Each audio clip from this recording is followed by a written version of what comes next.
Merry recap, and it's the finale, guys. We have made it to the end.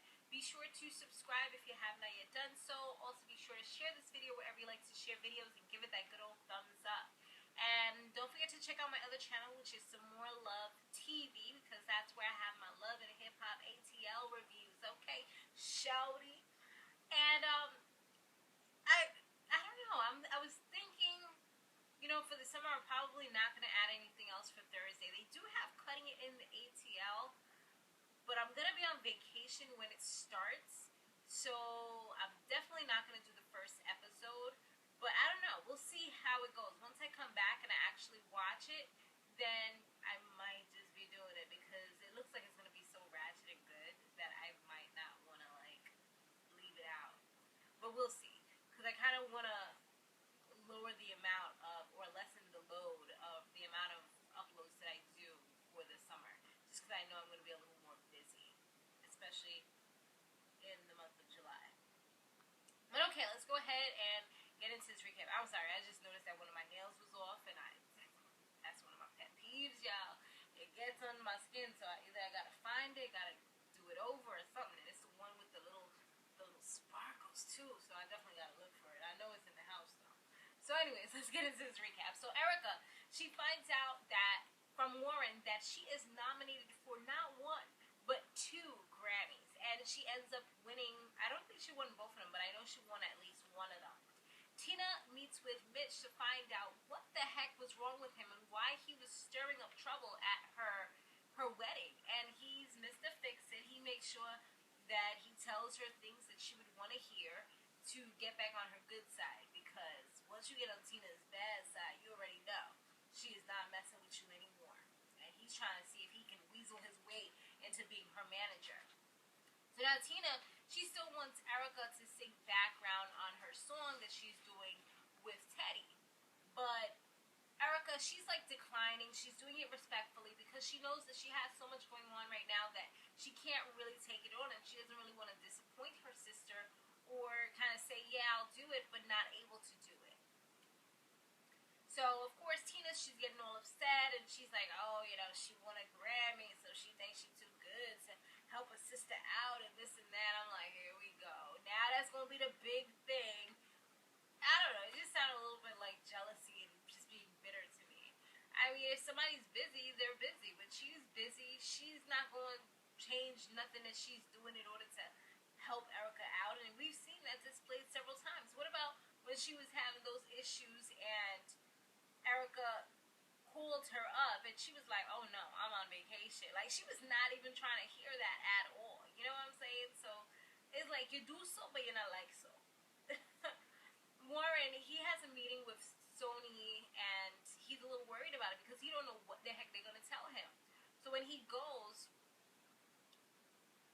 they tell him, well, even before that, Erica, she's not going to be able to do the whole background stuff, the background singing. She said she would try, but on the day, she actually has another event that she has to go to, so it's named for that.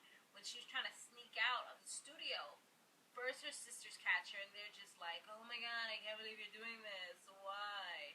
You know, it's so annoying sometimes. I mean, of course they all love it's family, but it's so annoying when, like, everybody's against you and you're trying to, like, stand your ground, and you're, like, the nice one. So it's like, you feel it extra hard.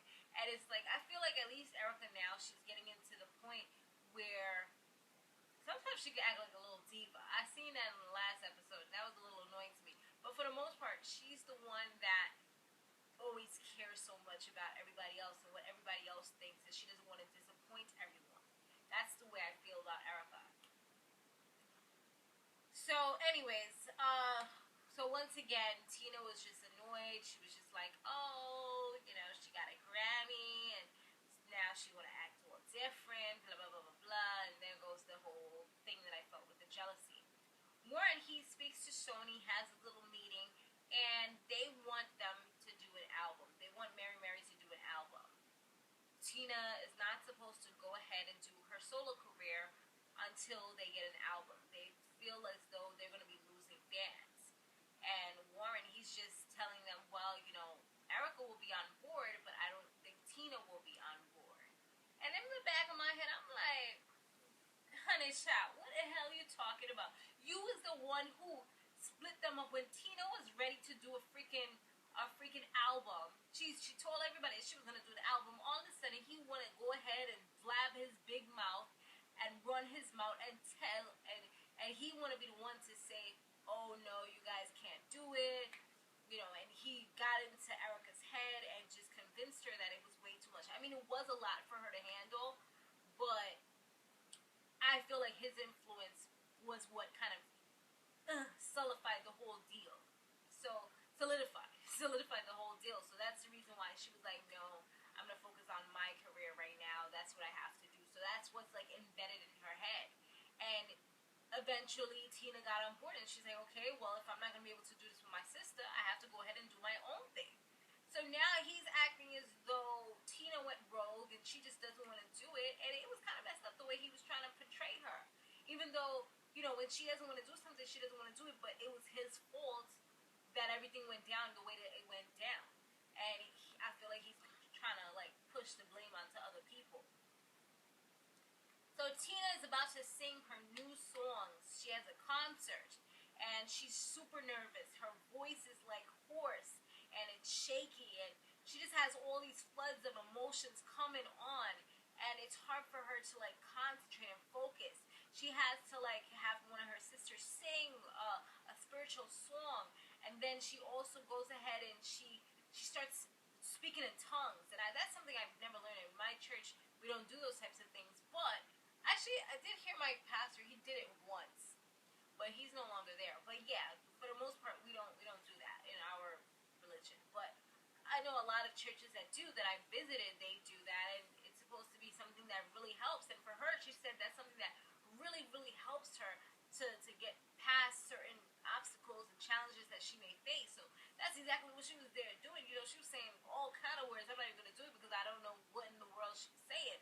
But yeah, she was like really just doing what she had to do. And then Teddy came in and he kind of gave her a really good pep talk. And he was saying, well, you know, you need to stop the tears and look at what you've birthed through your pain. And I'm looking at him like, brother, my brother, you the one who gave her the pain. How the hell are you going to talk about the pain when you the one who brought the pain on? Seriously? You know? That's like having a cut and you go like this and digging it in, digging. And allowing the blood to pour out, you know? And you was the one that sliced to begin with, you know? That's kind of what I was feeling with that. But his pep talk works, whatever, I guess, because he's showing that he believes in her, because she feels as though she might not be good enough, like she doesn't have her faith, she's nervous, it's something brand new. You know, when you're venturing out into something new that you've never done before, it's scary.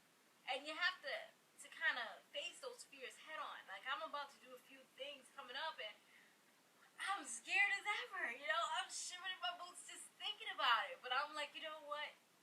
I gotta face these fears head on. And if you check on my other channel, you'll probably see it coming up soon in the next upcoming weeks. But yes, you guys, it's just, you have to kind of face those fears head on. And he was somebody who believed in her as she's about to step out on faith, and just, even though her voice doesn't sound the way it's supposed to sound, the message that's going to be delivered is what's most important through those songs. And those songs are beautiful songs. They can't even front.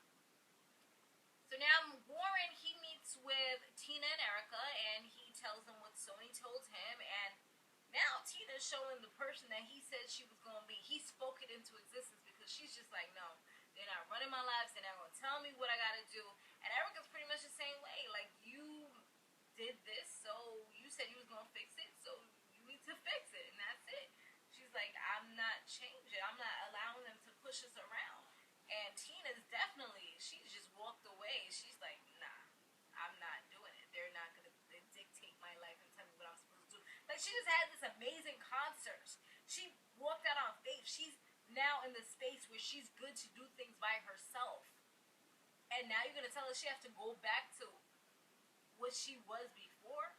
I mean, of course, Mary's going to always be a part of them. They're always going to be remembered from that. But now they're making new legacies. They're making new pathways for their future. You know, they're doing something different, and it's almost like you gotta make steps back and create a whole new album. Like, yeah, it has actually been years because I've been hearing those are the only songs I need. No, not even I need, just real voices. Whatever songs they sing, shackles on my feet so I can dance.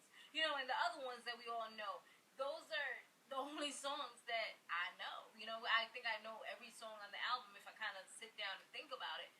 But I mean, it is kind of, if they were going to be together as a